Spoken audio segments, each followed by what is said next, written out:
Quero, nessa tarde, fazer 3 registros, senhora presidenta. Serei rápido. O primeiro deles, participei hoje pela manhã da instalação da Comissão da Verdade e da solenidade de regulamentação da Lei de Acesso à Informação. 2 matérias que ajudei a aprovar no final do ano passado, ainda líder do governo. Essa casa votou por unanimidade com o parecer competente do senador Aloysio Nunes Ferreira, que representou toda a casa numa tarde aqui memorável, registrou a importância da Comissão da Verdade, o enfoque que o país esperava, a expectativa da sociedade. E hoje, como desdobramento daquela tarde memorável aqui, senador Aloysio Nunes, Vossa Excelência também estava na solenidade, nós vivemos um momento histórico no país.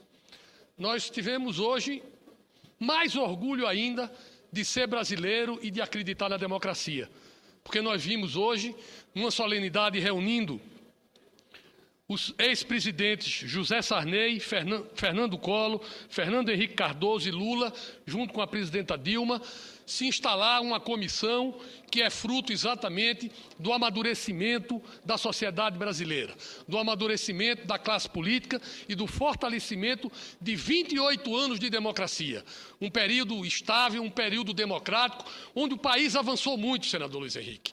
Com a democracia veio a estabilidade econômica, veio o crescimento, veio a distribuição de renda, veio, enfim, a mobilidade da sociedade rumo a condições melhores de vida.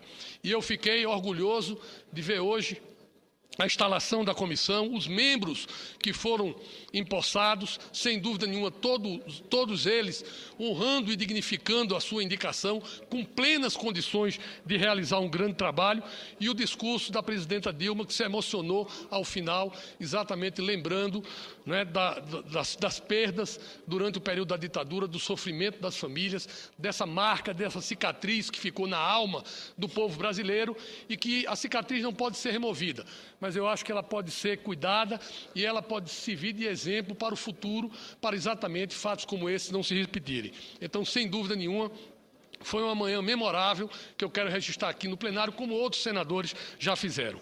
O segundo assunto que quero falar é o anúncio da ANEEL, no sentido da Agência Nacional de Energia Elétrica, no sentido de registrar que a conta de luz dos brasileiros deverá baixar 3% por conta exatamente da nova definição da conta de consumo de combustíveis, a CCC, que é um recurso arrecadado para subvencionar sistemas não interligados ou sistemas isolados, principalmente na Amazônia e no Centro-Oeste.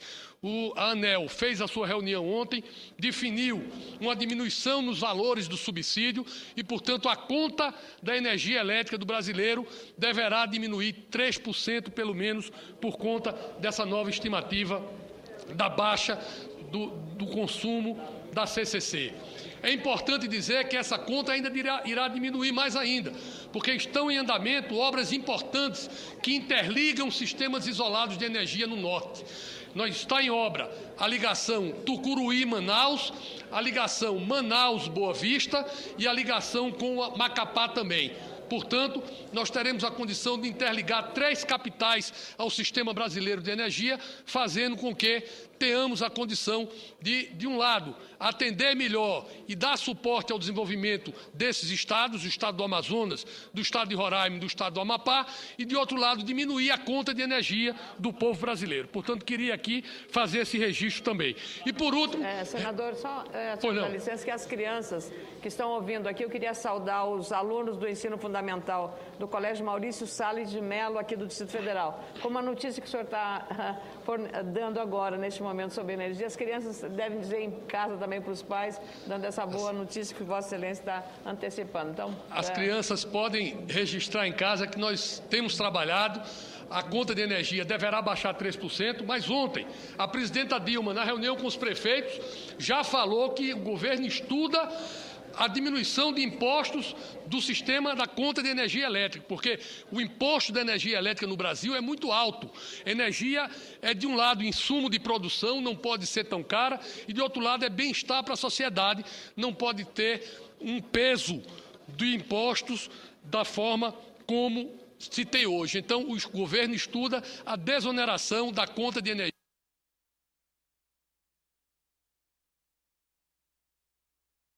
Gostaria de registrar o andamento da Operação Ágata e a presença do vice-presidente Michel Temer no estado de Roraima no dia de ontem. O vice-presidente visitou a cidade de Bonfim, a cidade de Boa Vista, andou pelo norte, visitou pela Torre de Fronteira e lá em Boa Vista e lá em Bonfim, o vice-presidente Michel Temer anunciou que o governo brasileiro deve ampliar o número de pelotões de fronteira, o que é um dado extremamente positivo para a região amazônica. Nós temos uma fronteira imensa, uma fronteira descoberta, uma fronteira sem a presença nem militar, nem de governo e, sem dúvida, uma fronteira aberta a todo tipo de desmando. A ampliação dos batalhões de fronteira é um ganho para a sociedade da Amazônia, é um ganho de proteção da sociedade brasileira e, portanto, deve ser apoiado. Eu quero aqui registrar a importância da Operação Ágata, registrar que essa operação, ela realizou uma série de ações de proteção, de defesa e também de ações sociais em vários municípios e registrar a importante presença do vice-presidente e do ministro da Defesa, Celso Amorim, em loco, realizando ações e olhando a realidade da nossa região. Gostaria de pedir a transcrição das matérias: vice-presidente confirma mais pelotões de fronteira e conta de luz poderá ter queda de 3%. Muito obrigado, senhora presidente.